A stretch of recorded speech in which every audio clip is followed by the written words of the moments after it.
I'm Doug Adams, and I'm the President and CEO of NTT Global Data Centers Americas. I am absolutely thrilled to welcome you to the grand opening of our newest data center, SV1.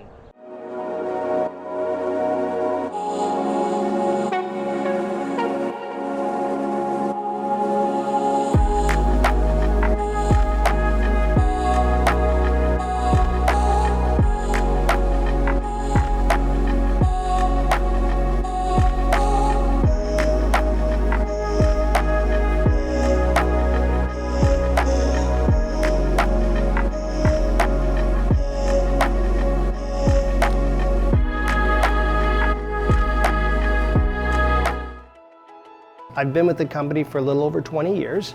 I'm actually one of the founding members of the original company that NTT bought a few years ago. That company was called Raging Wire. And NTT has been an amazing partner in that role. When we started with NTT, we were in 2 markets, and now we have 7 markets. And we have built a true platform all across the United States. And in addition to that platform in the United States, we also are connected to over 160 data centers globally, which is very, very important to customers, because when customers are looking for data center space, they're not only looking for robust infrastructure that's operated very well, but they want to have the ability to expand in other locations. With one contract, we can accommodate those customers. There's only a few companies in the world that have that capability, and we're one of them. We're interconnected to the NTT Global Network in every one of our locations here in North America. That gives them the ability to use our site as a launch point to connect to Europe, to connect to Asia Pacific, and points beyond.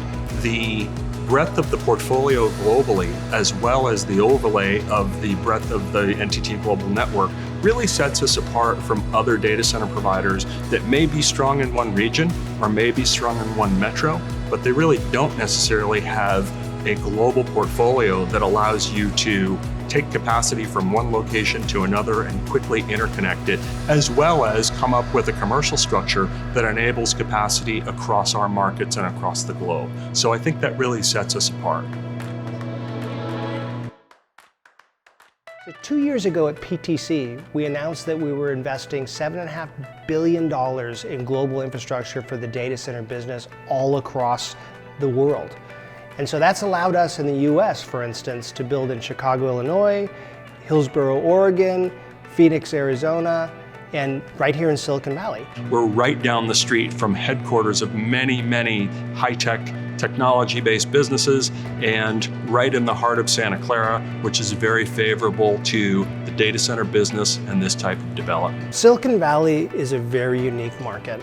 It has lots of demand. You've got great connectivity, you've got an incredible labor pool, and you've got a huge, huge tech market embedded in this area. Santa Clara, and actually in South San Jose, is one of the densest interconnection points in the country, and certainly the densest on the West Coast. And so having proximity to that is very, very important for our customers to be able to have their data center and their capacity and be able to tie into those interconnection points. The SV1 data center is a greenfield project, which is very exciting because it gave us a tremendous amount of design feature capability. We were able to build this site from the ground up. It's 4 stories, it's 16 megawatts, and all of our mechanical electrical is on the first floor, which has allowed us to optimize the size of the vaults on the 2nd, 3rd, and 4th floor. We've built flexibility into it where we have the ability and a design that can support customers of all sizes. We have dedicated retail that's already built into this for our smaller customers, and we have large-scale wholesale and hyperscale opportunities. We also build in multiple densities. We have the ability in this building to support very high-density deployments, including newer solutions like water to the rack and ultra-high-density racks. We're actually working with clients already to deploy some very new technologies in this building. And so having that flexibility is incredibly valuable to our customer base and our client base here in Santa Clara. This facility is highly efficient. It's got very low cost of power at Silicon Valley power rates. In our partnership with them, we've established 100% renewable energy, which is a combination of hydro, of wind, and of other renewable products. every building in this region is built with a seismic importance factor, SIF, typically of 1.5, to protect from the building falling down.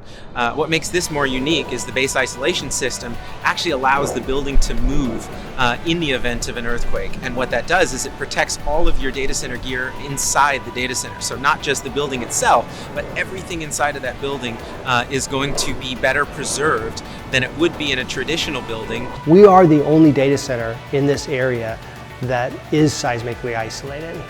This facility is safe, it's state-of-the-art, it's got very low cost of power, highly efficient, it's highly secure, and it's in the heart of technology in Silicon Valley. California is the sixth largest economy of the world. Majority of the California economy is driven by Silicon Valley. Unfortunately, Silicon Valley is right between two major faults, the San Andreas Fault on one side and the Hayward Fault on the other side.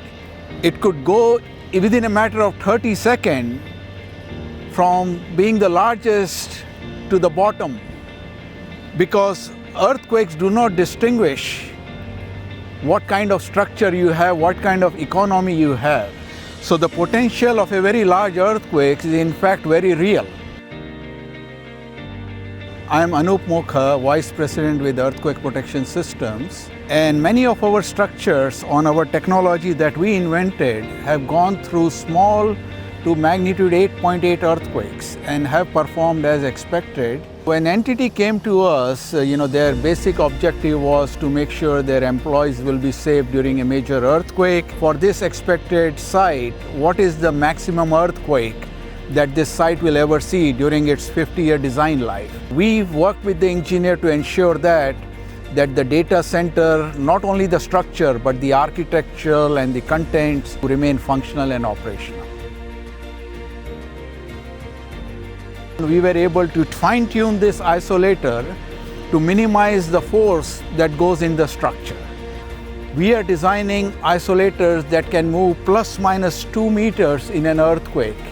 Imagine the building sitting on some pendulum, that during an earthquake, it will swing like a pendulum, and the amount of swing will be dictated by how big the earthquake is. So the pendulum systems are coming through this concave surface, which are a stainless steel surface, which is on the main surface on which the building will ride up and down.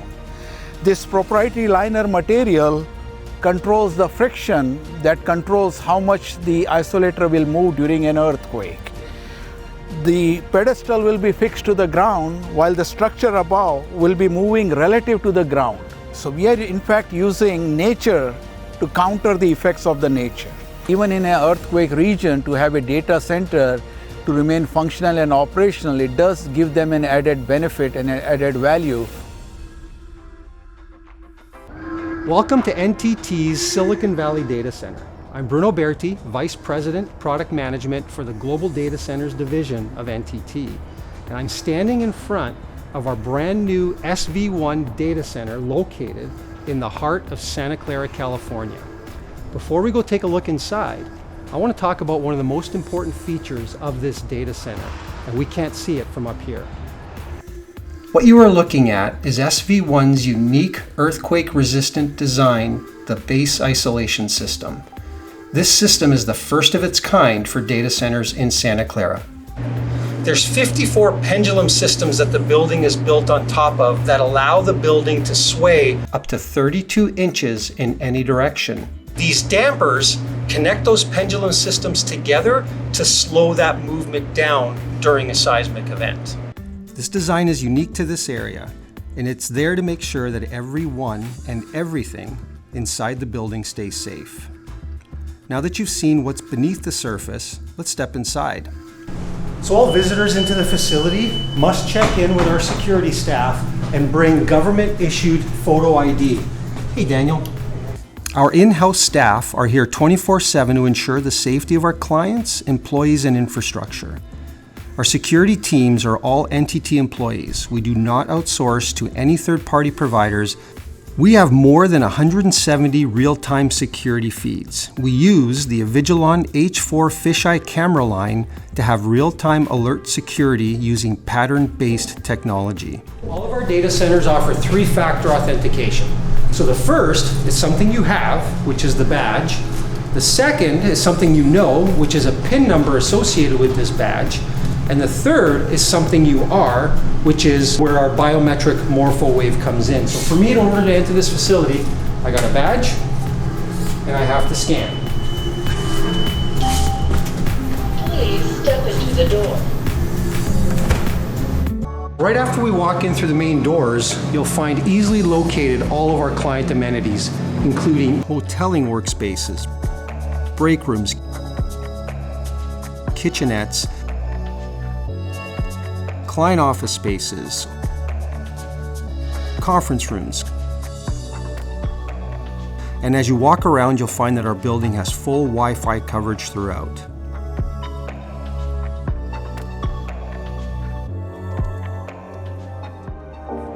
So we're in shipping and receiving, and this is one of the two loading bays that we have here that can house a full 54-foot tractor trailer. This is where all packages, materials, equipment come into the facility, which is available 7x24 and staffed by our NTT security staff. And notice that all of the doors here are 10 feet high, which ensures they can roll in fully loaded racks to get to your vaults.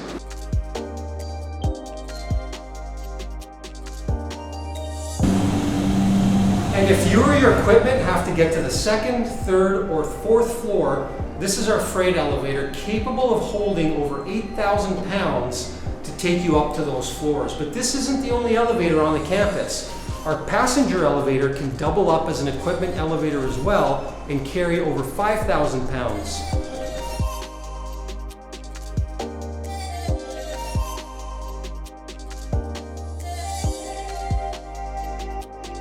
Here we are inside of the MDF. The MDF is where we put all of our servers and systems to manage the facility. Systems like our building management system, our life safety system, as well as our security systems. So now we're at one of the two Meet Me rooms that service the facility. The Meet Me room is actually designed for our telecommunications and network service provider partner. This is where they install all of their switches, gear, and equipment to support all of the clients within this facility. Each MMR is backed up by UPS conditioned power and cooled by two redundantly supplied Liebert DSE crack units. There are two 4-inch conduits pre-provisioned per MMR to each data center floor, and SV1 offers a variety of cloud, blended internet, dedicated access, dark and lit fiber connections. These rooms are fully interconnected to any of SV1's 3 entrance facilities. So right here you'll find one of the 3 TIA compliant entrance facilities. And the entrance facilities provide access to the network carriers via the Meet Me rooms to interface with NTT clients anywhere within SV1. Now we're at the vault. This is one of the most secure parts of the data center because this is where all of our clients put all of their equipment and their critical infrastructure. So we have our most secure access to get into this vault using our MorphoWave bioscanner. So let's scan ourselves, go into the vault, and we can learn more about how our data center works from there. This vault is about 21,000 square feet and is able to support 5 megawatts of critical load of our customers' IT equipment. Each vault has an 11-foot, 6-inch high ceiling capable of supporting up to a 52U cabinet, with overhead a structural support grid capable of supporting 30 pounds per square foot for hanging loads. At SV1, we utilize a slab design with hot aisle containment. The data vaults are protected by a double interlock pre-action sprinkler system, and each vault has an independent zone. Our chilled water loop is designed to cool the 5 megawatts of IT load on floors 2 and 3 and the 6 megawatts of load on the 4th floor for a total of 16 megawatts. All right, for all those engineers out there, you're gonna love this part of the tour. So we're inside the electrical mechanical gallery. So what we're looking at right now is all of the fan walls that supply the cooling into the vault. All the fan walls are continually running and configured in an N+1 configuration. If one fan wall fails, all the other ones increase speed to pick up the redundancy and make sure that we continue cooling the vault.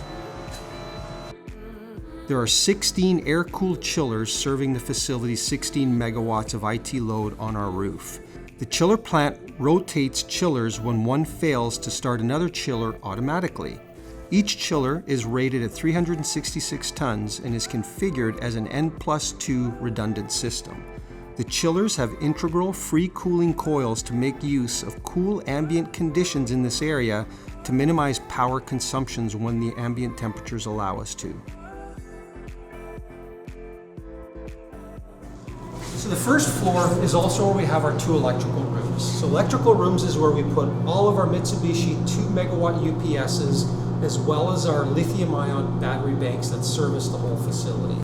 The first room is configured in a 6-to-make-5 N+1 distributed redundant system that supports the second and third floors. The fourth floor is supplied by that separate electrical room in a 4-to-make-3 distributed redundant systems. These 500 kVA Layer 0 PDUs are populated with 6 100% rated 400 amp breakers, and we provide a 415 240 volt distribution system. The campus is served by 2 primary high voltage utility feeds from Silicon Valley Power SVP, and there are 2 primary feeders each rated at 30 MVA. Each is sourced from a separate high voltage transformer in their substation. So here we are in our generator yard where we house our 10 Kohler 3 1/4 generators. Each of these generators also come with a belly tank for the diesel fuel that can supply up to 24 hours worth of runtime.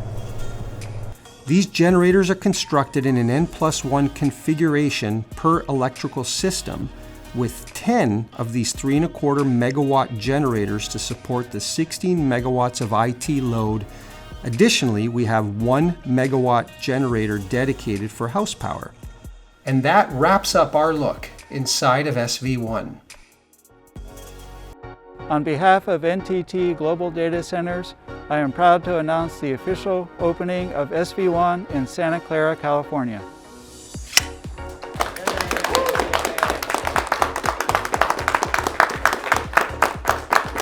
I hope all of you enjoyed this exclusive look into our first Santa Clara data center, SV1.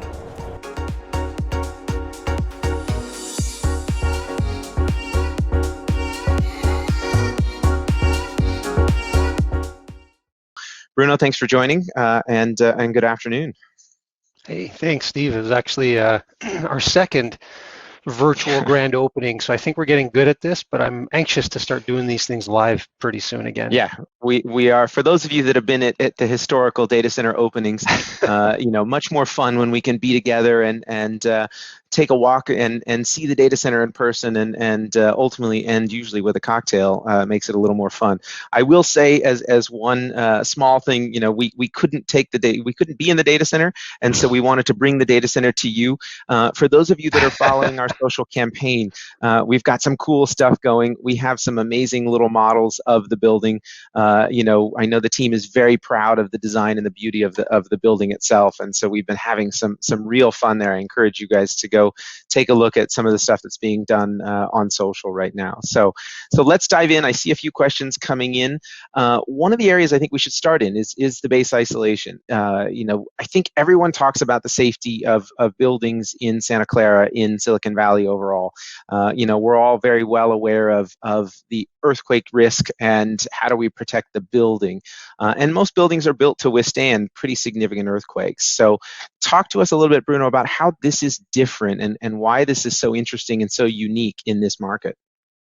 Yeah, I don't think we can talk enough about the base isolation system because it was a pretty big decision for us when we made the decision to enter the Santa Clara market or the Silicon Valley market in terms of what we were going to do to make sure that we had, a different data center or a better data center than everyone else.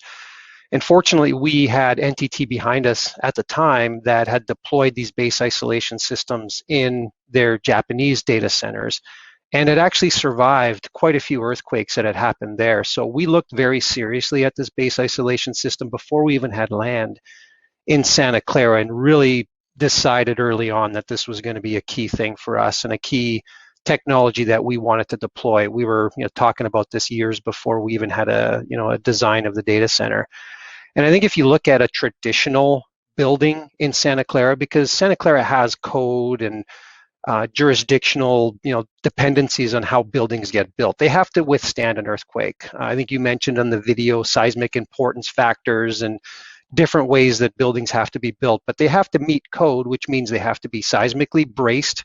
So if you saw the video, you saw some of the bracing that is in the building, because the building can't collapse, right? That's really what the design is. So there's the seismic bracing, and then there's the deep pilings that the building has to be stabilized on to make sure that the building doesn't fall. And it's really intended to make sure that nobody dies or nothing happens inside of one of those seismic events. The building can't collapse. So that's typically what most buildings are designed to. So you'll see that seismic bracing and the deep pilings. What we did is we took that a step further and added 2 additional safety measures. The video talks about those pendulums or the base isolation systems. So all of our columns are mounted on one of those base isolation. I think I mentioned in the video there's 54 of those that the building is actually sitting on top of. And what that does is that separates the building itself from the ground. And then we've got dampeners that connect those 2 isolators together to kind of slow the building movement from happening. So what happens, instead of the building being able to move and not collapse during an earthquake, our building actually is floating and allows the ground and building to kind of move independently. So for us, it's not about damaging the building. We need to protect that building, because in a traditional building, the people survive, they can leave the building and go somewhere else after. With our equipment that's in the data center, we don't want to have to relocate any of that equipment. We want that building to stay intact in any seismic event that happens. And luckily, this technology has been tested in some of the earthquakes that have happened in Japan and otherwise. So we're very excited to have this as one of the main features of this facility for us, and excited about that.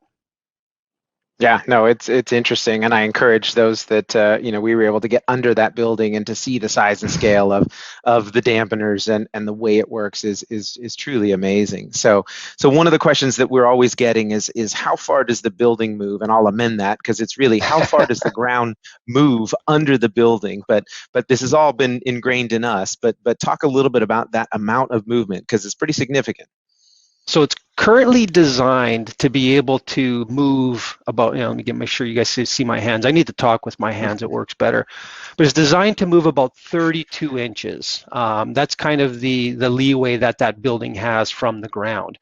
And the interesting, you think it's just building it on a pendulum, but you kind of don't realize the additional complexity that's required in constructing that, because now we have to separate the building from the ground. So whenever I urge everybody, when they go to Santa Clara, Silicon Valley 1, take a walk around the building, because you'll see what we call the moat, because we have to have 32 inches of space that building can move and not run into anything. So if you walk around the building carefully, you'll see that there's a moat, or 32 inches, where the building can actually move. So it's an interesting kind of tour feature. When you walk around the building, you kind of see that gap. And we've got all of our generators. We had to build our mechanical yard and everything on top of this moat, as we call it, so that all of that components can actually move separately from the ground. And it was an interesting design, but it does make for a great visible tour and something to kind of look at when you go to the site. Yeah, it is not easy to spot, I will say. Bruno and I played that game a little bit, but it is a bit of a challenge to see that moat. So awesome. All right, well, let's shift gears a little bit. When we talk about the products and the customers that we're serving in this data center, and really in all of our data centers, there's a question here about, I guess, who our primary targets are, and how do we serve customers of different size and scale, and how does that apply in SV1? I like that question, because that kind of really plays into our product set, which obviously I'm in charge of. But the one thing that we kind of, I think, differentiate ourselves beyond some of the other players in this market and even kind of beyond is that we really have a solution for all types of clients. I'm going to use my terms here, but I'll try to explain what they mean. So we've got retail solutions. And when I say retail, I just mean we will sell solutions, co-location solutions for customers that are looking for a single rack, 5 to 10 kW in a single rack. And we've actually got current customers in Santa Clara that are deployed with that type of solution. So that's our cabinet retail. But we also have retail solutions for customers that need multiple racks in a secured caged environment as well. So that's kind of one of the key products that we provide and have in this market. So that's kind of our retail solution: single cabinets, multiple cabinets sold in obviously kW and secured. We also have our wholesale products, Steve, in this market. So the wholesale is a little different in that we kind of provide space, and we do sell it in terms of kilowatts, but we'll sell it to clients that are looking for kind of megawatt type solutions, right? So our wholesale product starts at about 250 kilowatts, but goes up to the multi-megawatts, and we kind of work with clients to provide that flexibility.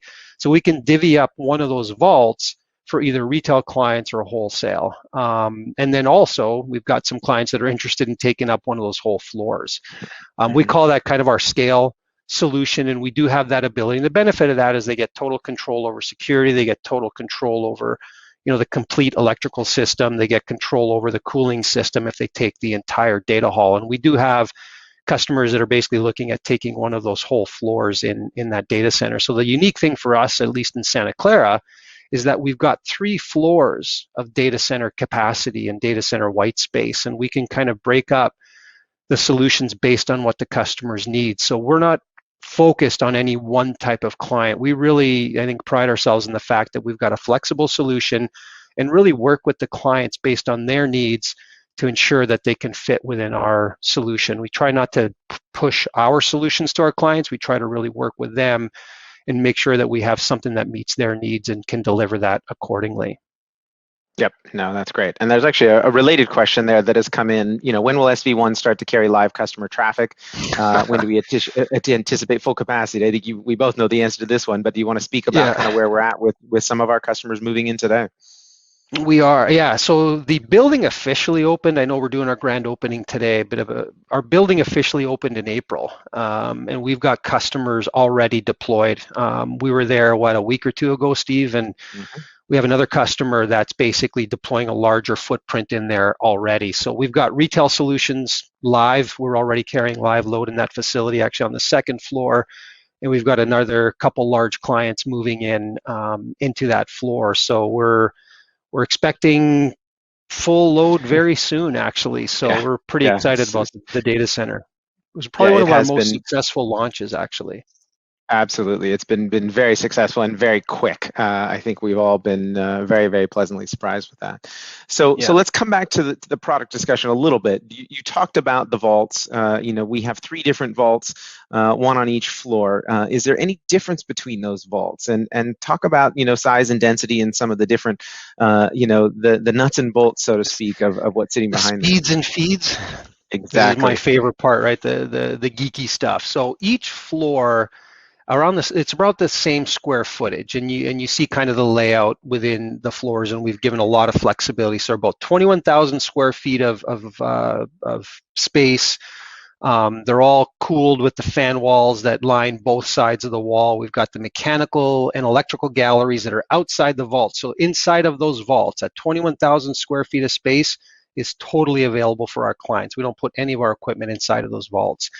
So the 2nd floor, which is the 1st floor that we've basically have clients moving into. We've got some retail capacity in there, but that floor total is capable of supporting 5 megawatts of critical load. So that's load delivered to the floor.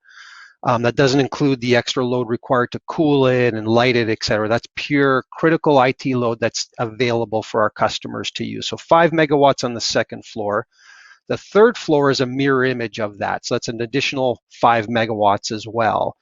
And then the 4th floor has, we've made that a higher density floor.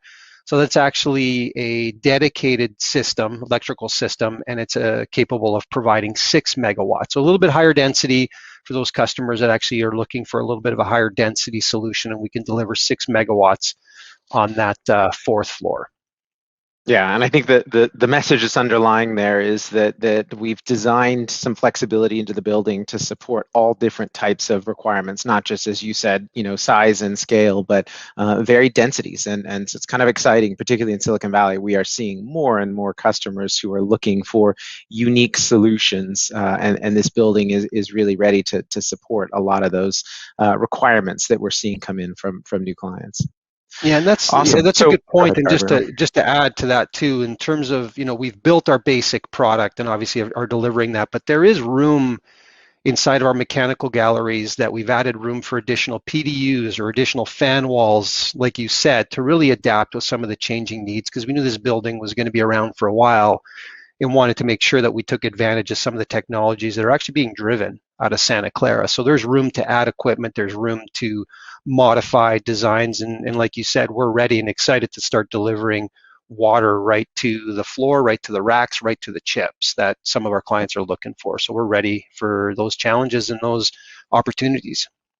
Yeah, no, absolutely. So we'll jump here to a couple other topics, but there are a couple questions coming in, and obviously a major concern and a major discussion in data centers, not just in California and Silicon Valley, but around the country and around the globe, and that's the topic of sustainability. Data centers oftentimes get a bad rap. You and I, Bruno, have talked many times about just the use of diesel gens, the extremely limited use of diesel gens as a backup. But the concern continues to grow. And I guess the question here, or maybe Bruno, take a couple of minutes and talk about our overall sustainability strategy. What are the things that we're doing broadly? How are we working with our power providers, with SVP in this case? And what are we doing today and kind of planned for the future? Yeah, and that's an important topic for us at NTT. We're doing everything with sustainability in mind. And I'll start with just kind of making the general statement, Steve, that a lot of our customers say to us, and that sustainability isn't just about the green power that's available into the data center. But I'll start with that because we've partnered with Silicon Valley Power. They do have 100% green, 100% sustainable, 100% carbon-free solutions that we can take advantage of to deliver our clients. So power, actually, there's a few options there, and we actually have our own in-house team within the GDC environment now that is looking at buying, different RECs and having different options available for customers beyond just what the utility provider can provide. But every single one of our utility providers have options with us through a partnership to deliver 100% carbon-free or green sustainable power to the data center. So that's the first piece, but that's not the only piece that matters, especially in California. I think I see some of the questions asking about emissions and the effect of the generators, and obviously we are passing within California. California's got probably one of the strictest emissions control standards in Title 24, which is mandating energy efficiency within the facility. So the hot aisle containment that we're deploying and mandating within the data center, the carbon emission scrubbers and things that are installed on top of those generators to ensure the emissions are as clean and green as possible. We've got probably one of the most important features with regards to what we're doing within our data center from a cooling perspective is the water loop. We are using a closed chilled water system, so we're not adding or using any water beyond what's in the initial charge of the loop, which is pretty important for us. We're not wasting any water at all within that environment. And those are just a couple of the things we're doing. There's a lot of economization that's built in, as we mentioned in the video, into our air-cooled chillers. So when we don't need to, augment or cool the water further, we can leverage the free air or the free cooling capabilities that exist there. And for us, it's really the main goal of being sustainable, being environmentally conscious, but as well as being efficient in our data center design to make sure that, the only electricity or the only power that's used is really to drive the usage of those servers and minimize the extraneous power as much as possible. And there's a lot more things that we're doing from sustainability perspective. There's some of the information on our website, but that's a key focus of us as a data center provider moving forward to make sure that we're always innovating in that area.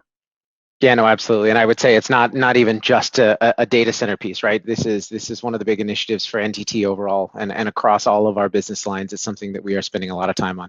We could probably spend the next hour just focus on sustainability. So in the interest of time, we'll keep moving on that. But certainly something that is an important topic and one that we're focused on, and will continue to innovate around when it comes to the data center. So. We talked about the products. There's some questions here, and I wanted to give you a minute to talk specifically about connectivity. Obviously, the history of NTT as a networking company, and as we continue to come together and bring more services together, talk about the connectivity within SV1 a little bit, and some of our networking solutions and products that we're offering through our site and really through our overall platform in the data center space. Yeah, no, good question. So the connectivity piece is always part of our design. So, I think we talked about some of the basic concepts, right? We've got 3 entrance facilities into the building, kind of allowing multiple carriers and, to have carriers come into multiple entrances and providing diversity from that perspective. So there's 3 entrance facilities, which means the fiber comes into the building at those locations. We've got 2 Meet Me rooms, and those Meet Me rooms are dedicated for and they're separate rooms. They're not on the data center floor. They're separate rooms that are dedicated for our service providers as well as our telecommunications providers. We've got 5 telecommunications providers currently already popped within the data center. It's Bandwidth IG, Cogent, Comcast, Lumen, Silicon Valley Power, Zayo.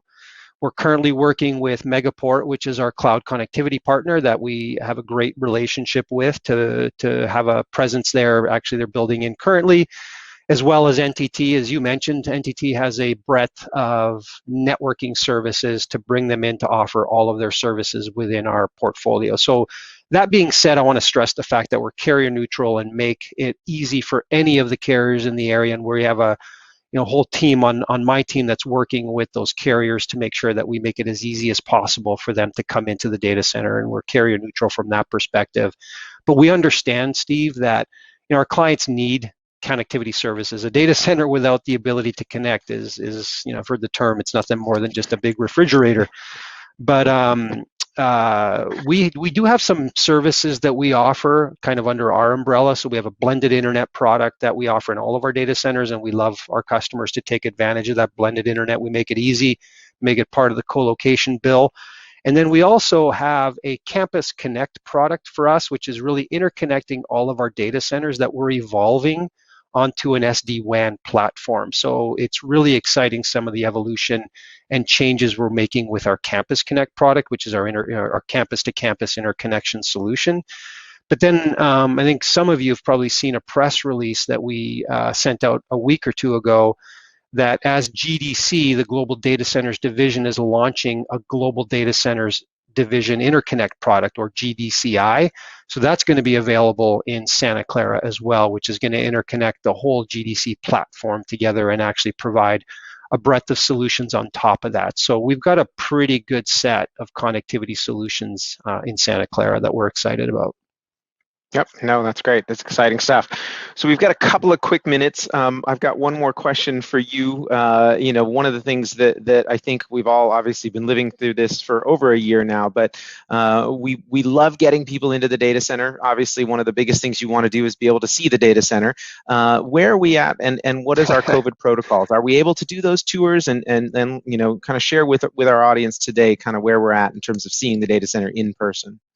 Yeah, and so I'll start with, we're still under COVID protocols, but we are open for business and actually love taking clients through our data centers. There's just a few extra precautions and steps required before we take customers, clients, prospects through the data center, but we've already been giving tours of Santa Clara. We're ready and excited to do that. Just keep in mind, we have a few extra steps with some of the COVID protocols that we still have in place and really stand behind, because it's an important topic for us to really keep our data center employees and customers safe in the data center. So that's first and foremost. But yes, we're ready to do tours, and we've been doing them. In fact, I've been known to take a drive down and do some of those tours myself. I don't think we can get underground like we did last time, but it's exciting.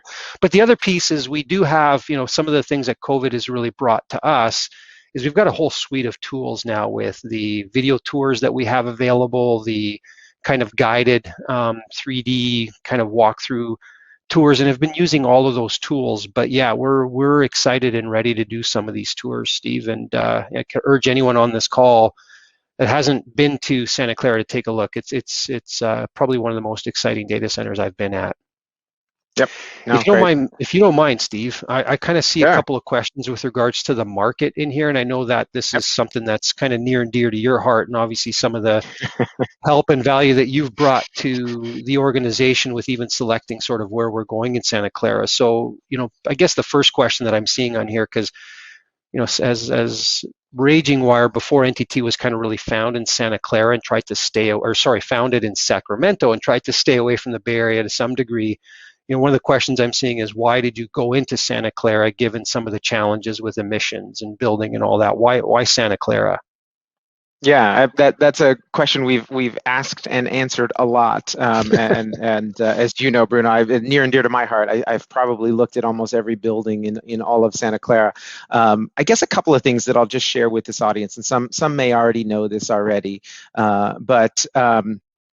One is that everything is primarily in Santa Clara proper, and the reason for that is SVP power. Most of California, as everyone knows, is served by PG&E. Silicon Valley Power is its own power generating and authority in that region specifically. Their power costs tend to be at a minimum about 30% less than PG&E. So if you cross into Sunnyvale or into San Jose directly, your price is going to go up significantly, and so everyone is really concentrated in being in Santa Clara. The reason why people want to be in Silicon Valley is fairly simple, and it's all about proximity. As we talked about in the earlier video, it's one of the densest interconnection points. Those of you that know the area specifically down at Great Oaks is actually the densest interconnection point on the West Coast, and so there is a proximity play where people want to be close to that interconnection point. The other piece that's super important is just having access to the data center itself.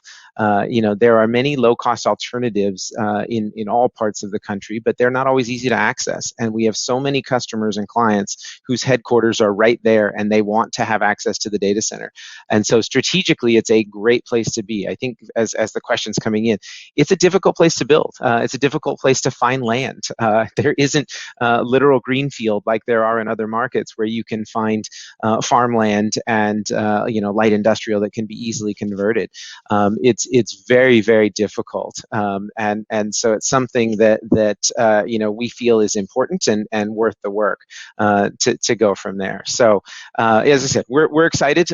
We hope that this is just the beginning for us. In terms of this first building. As many know, we're always looking at what that next piece is and trying to make sure that we have runway for growth for our clients. So I think we are just about out of time. I'm just looking through the questions here. We will try and follow up if there are other questions. We are more than happy, Bruno and I, as probably both of our teams, always lament the fact that we're too willing to talk and share these stories. But I really wanted to take just a minute as we close out here to thank everyone for joining us today. As we said, we're very excited about this building. We're very excited about the growth and expansion of NTT in the Americas region. It's been a great adventure, and we really are excited to continue to bring you, continued capacity, new locations, and new data centers. Bruno and I both hope that the next time we're doing this, it's live and in person. But appreciate everyone jumping on here, and look forward to continued growth and success with the team. So thank you very much, and certainly thank you to Bruno and his expertise as well. Thanks, Steve. Looking forward to seeing everyone at SV1. Yeah, great. Thank you guys, and have a good afternoon.